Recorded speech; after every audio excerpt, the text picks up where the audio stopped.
नमस्ते। आज हम एक ऐसे केस की पड़ताल करेंगे जिसकी शुरुआत होती है एक दिन दहाड़े हुए मर्डर से, लेकिन जैसे जैसे परतें खुलती हैं सामने आती है एक बहुत बड़ी बहुत गहरी साजिश। तो सवाल ये है कि आखिर ऐसा हुआ कैसे।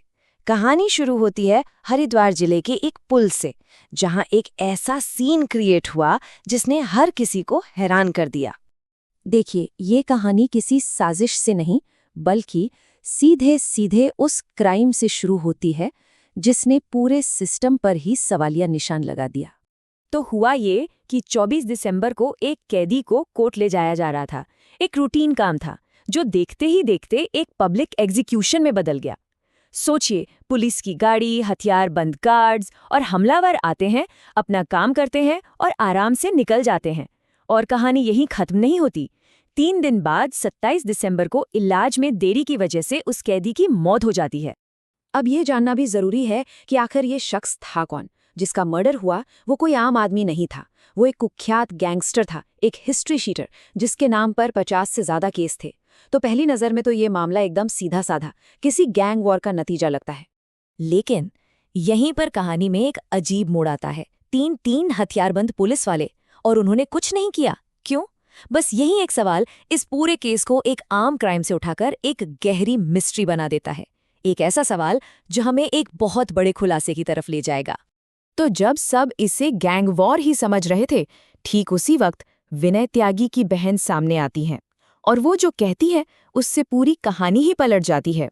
उनका कहना है कि ये कोई आपसी रंजिश या बदला नहीं था, बल्कि ये एक सोची समझी साजिश थी। एक ऐसी साजिश जिसका मकसद था एक आवाज को हमेशा हमेशा के लिए खामोश कर देना। तो फिर असली मकसद क्या था? उनके मुताबिक इस पूरी साजिश के सेंटर में थी एक बहुत बड़ी भारी भरकम रकम, पूरे 750 करोड़ रुपए। अब ये 750 करोड़ की कहानी क्या है? इसे समझने के लिए हमें थोड़ा पीछे जाना होगा, मर्डर से भी पहले, जहां से इन पैसों की कहानी शुरू होती है। तो ये है पूरी कहानी, अलेज्ड कहानी।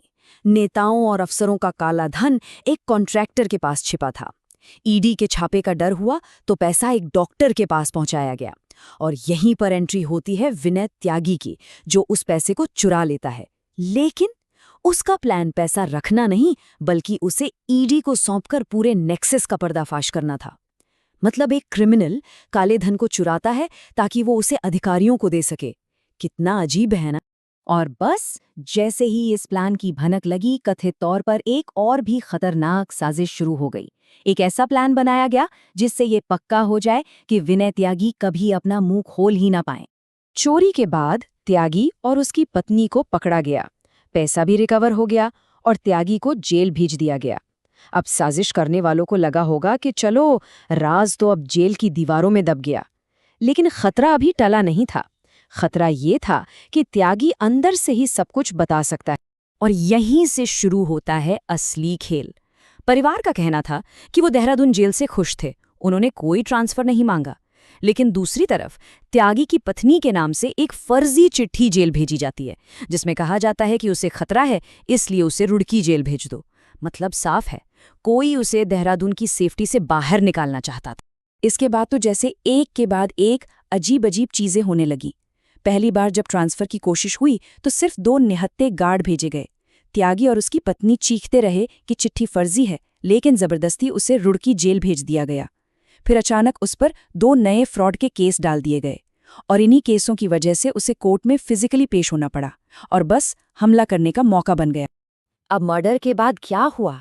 ऑफिशियल एक्शन तो हुआ, लेकिन परिवार के सवाल वो अब भी वहीं के वहीं हैं। ऑफिशियल एक्शन ये है कि जिन 3 पुलिस वालों ने मौके पर कुछ नहीं किया, उन्हें सस्पेंड कर दिया गया है। लोकल एसएसपी ने भी माना कि हाँ, उन्होंने अपनी ड्यूटी नहीं निभाई। लेकिन परिवार का मानना है कि ये सब सिर्फ लीपापोती है, एक कवर अप। उनका आरोप है कि जो हमलावर पकड़े गए हैं वो भी बस मोहरे हैं और आपसी रंजिश की झूठी कहानी गढ़ रहे हैं। वो कह रहे हैं कि उन्हें और उनके बच्चों को लगातार धमकियां मिल रही हैं, यहाँ तक कि इलाज में जानबूझकर देरी की गई ताकि त्यागी की मौत पक्की हो जाए। और वो साफ साफ कॉन्ट्रैक्टर सुभाष त्यागी का नाम ले रहे हैं कि वही सबके पीछे का मास्टरमाइंड है। तो आखिर में सवाल बस एक ही बचता है, क्या ये महज एक गैंग वॉर थी, 2 गैंग्स की आपसी दुश्मनी का नतीजा, या फिर ये एक बहुत बड़ी, बहुत गहरी और सोची समझी साजिश थी, एक ऐसे आदमी को हमेशा के लिए चुप कराने के लिए जो शायद बहुत कुछ जानता था।